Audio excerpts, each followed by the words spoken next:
Bueno, eguerdi on guztioi eta mila esker konparezentzia honetara etortzagatik. Gaurko honetan, lehenik eta behin apelazio bat egin behar dut. Gaur 3 probintzietako parlamentu honetan 3 probintziaren inguruko eztabaida bat ematen ari da. Eta ez dakit, baina segurazki mundu guztia atera da ona ohiko balorazio bat egitera, lehendakariak egin duen diskursaren inguruan, egin dituen diagnostikoen inguruan, edo seinalatu dituen erronken inguruan.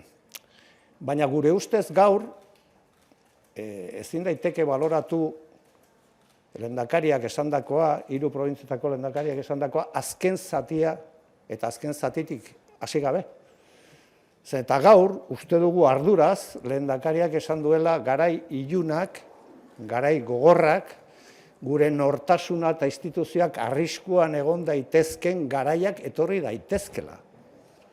Hau da, egin du norabaiteko advertentzia bat, gure ustez politikoki oso sakona, oso pisuzkoa, eta gainera uste dut erabili duela aditz bezala advertir al pueblo vasco.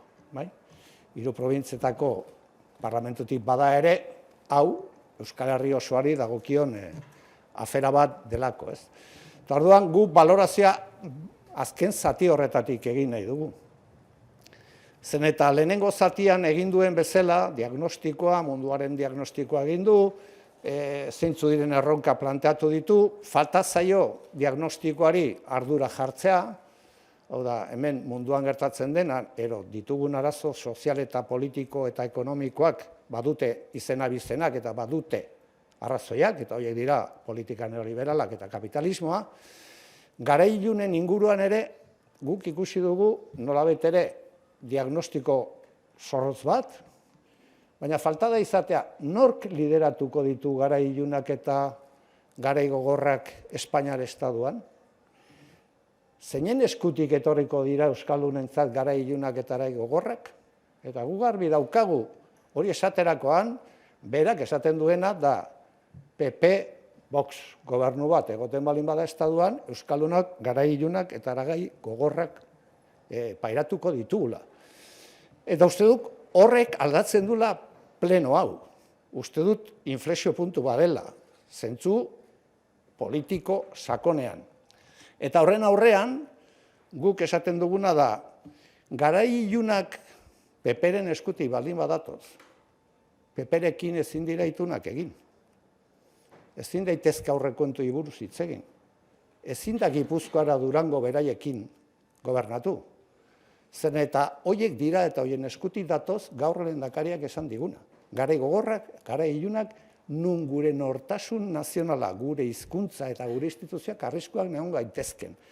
Hori izan da guretzat funtsesko gaur eman den titularra. Eta horren aurrean, guk argi eta garbi adierazi nahi dugu, guk konpartitzen dugula diagnostiko hori. Eta jartzen dugula mahai gainean zeintzu dira arduradunak.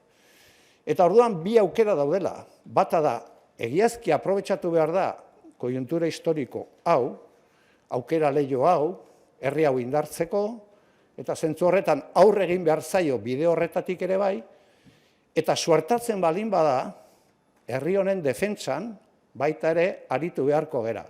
Eta zentzu horretan, nik iragarri nahi dudana da, eta gero atxaldean tokatuko zaio Pello Otxandianari hau gehiago garatzea, tokatuko zaiguna izango da alturara egotea eta ardura historika horien jokatzea. Eta nik iragarri dezakedana da, EH Bildu hor egongo dela, konpromiso osoarekin, eskuzabaltasun osoarekin, herri honen zerbitzura.